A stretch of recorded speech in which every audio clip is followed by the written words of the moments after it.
ਮਦਨ ਦੀ ਹੱਟੀ ਧੂਰੀ ਲੈ ਕੇ ਆ ਚੁੱਕੇ ਆ ਜੀ ਮਸਲੀਨ ਦੇ ਉੱਪਰ ਘੇਰੇ ਦੇ ਡਿਜ਼ਾਈਨ ਵਾਲੇ ਸੂਟ। ਕਲਰ ਚਾਰਟ ਕਰਾਤੇ ਜੀ ਨਵੇਂ ਤਿਆਰ। ਲਓ ਜੀ ਪੀਸ ਤੇ ਕਰੋ ਜੀ ਨਿਗਾਹ। ਪੂਰਾ ਆਣਾ ਜੀ ਘੇਰੇ ਦਾ ਡਿਜ਼ਾਈਨ, ਪ੍ਰੋਪਰ ਆਣਾ ਜੀ ਫੁੱਲ ਸਾਈਜ਼ ਦੇ ਘੇਰੇ ਤੇ ਉੱਪਰ ਤੱਕ ਆਊਗਾ ਜੀ ਥ੍ਰੈਡ ਵਰਕ ਦਾ ਕੰਮ।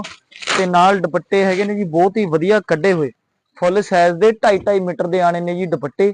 ਗਰਮੀਆਂ ਦੇ ਵਿੱਚ ਪਾਉਣ ਵਾਸਤੇ ਹੈਗੀ ਆ ਬਹੁਤ ਵਧੀਆ ਵੈਰਾਈਟੀ, ਕੱਪੜਾ ਹੈਗਾ ਬਹੁਤ ਵਧੀਆ ਜੀ। ਕਲਰ ਚਾਰਟ ਤੇ ਕਰਾਓ ਜੀ ਨਿਗਾਹ। ਰੰਗ ਬਹੁਤ ਸੋਹਣੇ ਸੋਹਣੇ ਨਵੇਂ ਤਿਆਰ ਹੋ ਕੇ ਆਏ ਨੇ ਜੀ। ਇਹਦੇ ਵਿੱਚ ਕੱਟ ਰਹਿਣੀ ਆ ਆਲ ਓਵਰ 5 ਮੀਟਰ ਜੀ। ਰੇਟ ਰਹਿਣਾ ਸਿਰਫ ਤੇ ਸਿਰਫ 650 ਰੁਪਏ ਦੇ ਵਿੱਚ ਜੀ। ਕੱਪੜਾ ਬਹੁਤ ਹੀ ਵਧੀਆ ਤੇ ਸੋਹਣਾ 5 ਮੀਟਰ ਕੱਟ ਦੇ ਉੱਪਰ ਸੂਟ ਆਏ ਨੇ ਜੀ ਮਸਲੀਨ ਦੇ। ਰੇਟ ਰਹਿਣਾ ਸਿਰਫ ਤੇ ਸਿਰਫ 650 ਰੁਪਏ ਦੇ ਵਿੱਚ ਜੀ। ਜਲਦ ਤੋਂ ਜਲਦ ਆ ਜਾਓ ਮਦਨ ਦੀ ਹੱਟੀ ਧੂਰੀ ਤੇ ਜੀ। ਹੋਲਸੇਲ ਰੇਟ ਤੇ ਵੀ ਮਿਲੂਗਾ ਕੱਪੜਾ ਜੀ। ਸਾਰੀਆਂ ਚੀਜ਼ਾਂ ਤੁਹਾਨੂੰ ਦੇਣੀਆਂ ਨੇ ਫਾਇਦੇ ਨਾਲ ਜੀ। ਦੇਖੋ ਜੀ ਕਲਰ ਚਾਰਟ ਤੇ ਕਰਾ ਦਿਓ ਜੀ ਨਿਗਾਹ। ਕਾਫੀ ਕਲਰ ਬਣ ਕੇ ਆਏ ਹੋਏ ਨੇ, ਡਾਰਕ ਕਲਰ ਵੀ ਨੇ, ਲਾਈਟ ਕਲਰ ਵੀ ਨੇ।